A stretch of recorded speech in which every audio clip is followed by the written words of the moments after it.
Evening, everyone. Tonight I'd like to speak about a subject very dear to my heart, and it's drugs.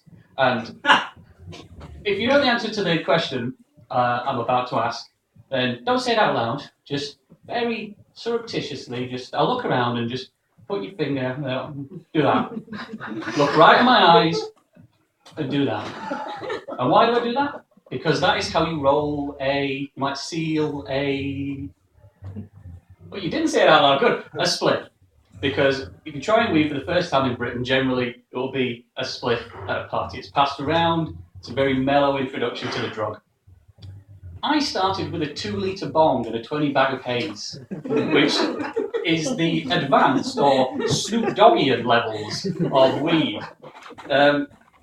It's like, I was so high in those early days, I was actually laughing at Adam Sandler films because I thought they were funny. Happy memories, I assume. My memory's fucking awful these days for some reason. But there's a lot of talk about weed and mental health these days. Links have been made, and I personally think it's bollocks.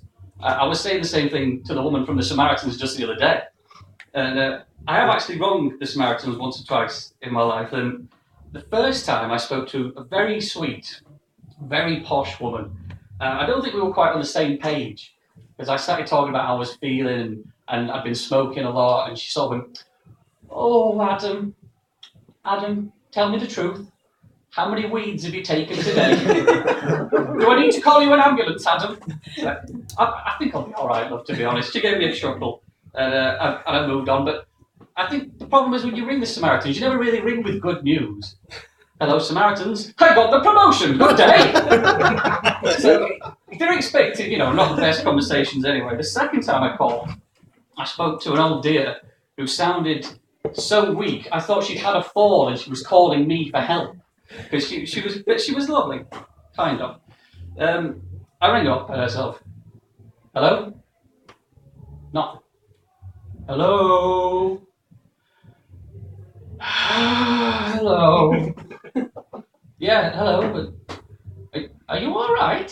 It's me ringing the Samaritans. Are you all right?" "Not really, no. But it's not about me." "I suppose not. It's still nice of you to volunteer." Not really. Not really. I'm a Christian. Jesus says I have to help people like you. I don't have a choice. I don't have a choice. Imagine her talking someone down from a building. "You can jump if you like, dearie. At least you've got a fucking choice. If you see Jesus, tell you he owes me a lot of weekends back." Well, I had a good laugh, but anyway, and that was enough for me, and I felt better. So, the problem is with smoking weed, I didn't try it for the first time until I was 30. So I only did it because I was essentially trying to get 15 odd years of substance abuse into 2 or 3 years. Something no one ever thanks you for, although it is a hard task. And I told a lot of people when I started smoking, I was really enjoying it a lot more than alcohol. And most people didn't give a shit. Because, "Oh great, if you get a penis someday you'll be a real boy." And a lot of people, a few, sort of went out of their minds. This will lead to blowing off postmen so you can get the stamps to sell and stuff like that, and for heroin money. And a lot of people are like, you'll get fat, you'll get lazy, your mind will get addled. And to be honest, I've found since I started smoking weed, I've been far too unemployed to worry about it. So I was 30, and a couple of my friends' housemates smoked a lot. And I decided to join in. I didn't want to get addicted to anything. I didn't want to lose my mind, but thankfully I was really pissed at the time, so it made it a hell of a lot easier to do. But there are certain things when you come to weed later in life, there are certain etiquettes that you're just not informed of. I mean, how do you order the weed? You get your phone out, 20 bag of haze in town, please? Smiley face? No, that's ridiculous. Winky smiley face. And I mean, also, what do you do if you have a customer service issue? You have a flat pint, you take it back to the bar. You have shit weed, you can't tweet their official account. "Dear James Bond Weed, that is the worst high I've ever had.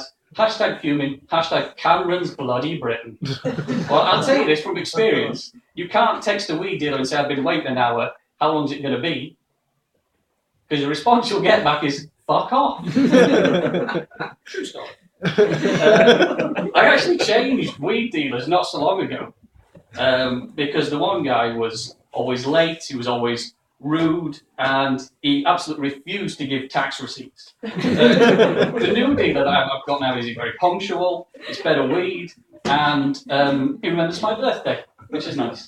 It's basically like changing from Morrison's to Marks and Spencer's. This isn't just weed. This is Dutch and Blues so good you'll forget how to tie up your shoes. I remember the first time I picked up, as the street lingo would have it. And the dealer said, I'll be there in 10 minutes. I'll be a very punctual, very white, very middle-class guy. After 5 minutes, I put on my parka and went out onto the street.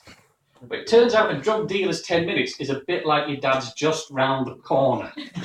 And what happened was me, an hour later in the rain, sat there, was rubbing my arms, eyeing up every Nissan Micra that went past, thinking that it was a drug dealer or the cops waiting to get me. 1212, Kingpin is still in the waiting room. Kingpin is still in the waiting room. Tell the snipers to be on standby. We'll get you, scumbag. We'll get you. But one surprising side effect I found of smoking weed was I managed to lose a shit ton of weight, which is something I wasn't expecting because it's a fantastic diet plan. The Mary Jane diet plan combines just two naturally occurring ingredients, weed and depression. Remember, if you're trying to forget everything, you'll forget to eat. I really do love weed a lot more than I love alcohol. And I'll give you an example. The first time I tried it, I was so happy that I blacked out from laughing because my friend was poking me with a cardboard tube. Now, if you want to find out the difference between weed and alcoholism, just poke a drunk person with a cardboard tube on the way home, and well, you can find out what kind of reaction you get. Another great thing is you can't overdose on weed.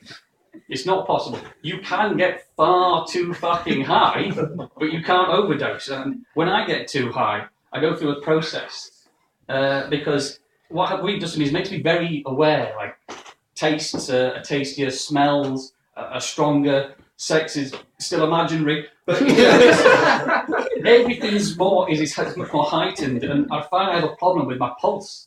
Because I'm convinced, I can feel my heartbeat, that it's going to give up at any second.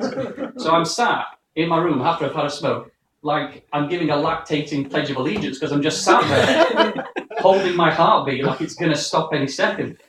And of course, in my drug-addled state, I think, all right, I need to calm down, what should I do? I'll have a smoke. I have a smoke, and all of a sudden, it's worse. And when I'm getting so anxious, I have to do something about it, and my solution is to get up and have a jog on the spot, which raises my pulse, which makes me scared. So I have to have a smoke. So then I start running around my room, thinking of like this, thinking I'm going to die, like I'm going to very slowly outrun the Grim Reaper himself. You'll never get me, you fool! But after a certain point, I get so scared, I have to bring other people into the madness. I go and knock on my friend's door, and it's like, Dave, fuck off. Dave, fuck off. It's happened again. It's not happened again. It has. So honestly, I promise, I've had another heart attack. It's just the way it affects me. I can't watch Game of Thrones anymore when I'm high. Because I'll just sit there, just thinking, oh, he's going to die. She's going to die. They're all going to die. Fucking dragons! If you ever find me dead on a settee, it's probably Game of Thrones and weed related. I was very nervous the first time I tried weed because I've never really done any drugs apart from alcohol before. And I had one previous very harrowing overdose experience. Years and years ago, I got in drunk and I thought, put a thinking cap on, I'm going to get a jump on tomorrow's hangover. Went to the medicine cabinet, got myself a bottle of Gaviscon. Boom, after that gone, I thought, bit funny, is that off? Turn it round. Calamine lotion. For skin irritation.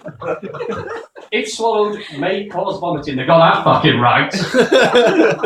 My vomit that night came back up luminous yellow, smelling of Smirnoff ice and rotting anus. To this day, I cannot drink rotting anus. I remember that night I threw up so violently and just constantly. I was terrified. I was sure I was going to die. So I ended up in the bathroom ringing for an ambulance. I was like 999. You gotta help me. I think I'm dying. Other end of the phone. Well, you've got 3 choices, dear. And that's it. That's all I've got to say. Thank you very much.